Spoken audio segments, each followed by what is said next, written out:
La recherche en sciences de la gestion est fondamentale pour la réussite des projets de e-santé pour plusieurs raisons. Une d'entre elles est que les chercheurs en gestion sont ceux qui ont la connaissance la plus fine de ce qu'on appelle une organisation, et comme la très grande majorité des projets e-santé se déroulent au sein d'établissements de santé, c'est fondamental d'avoir cette compréhension,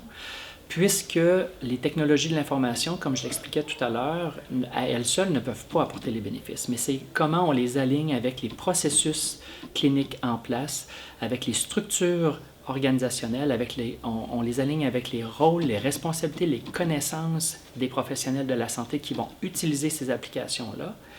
Alors, tout cet aspect d'alignement et de fit entre les différentes dimensions organisationnelles, c'est fondamental pour bien comprendre la portée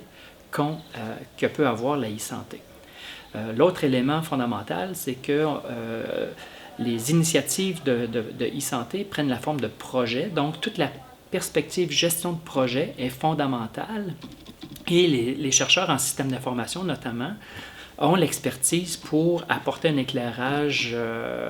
important au niveau des pratiques et des outils de gestion de projet. Alors, la question du futur de la e-santé, c'est une très bonne question. Alors, malheureusement, je n'ai pas de boule de cristal pour avoir une réponse précise et définitive, mais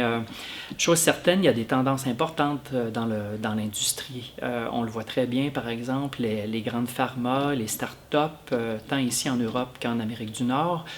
investissent massivement dans le déploiement de solutions de santé connectée, donc au niveau des objets connectés, des applications mobiles disponibles sur téléphone intelligent et tablettes numériques. Donc, je dirais que le phénomène de la santé connectée devrait avoir un développement assez fulgurant au cours des prochaines années. La robotique aussi est un domaine qui va exploser au cours des prochaines années pour le grand bénéfice des patients qui ont besoin de recours à des soins chirurgicaux. Et finalement, tout le volet de la télémédecine et de la télésanté va continuer de croître avec toutes les problématiques d'accessibilité aux soins, notamment dans des grands pays comme chez nous au Canada, où on ne peut pas penser offrir des soins à toute la population en raison des pénuries sévères de professionnels de la santé que nous avons. La télémédecine va certainement jouer un rôle crucial au cours des prochaines années.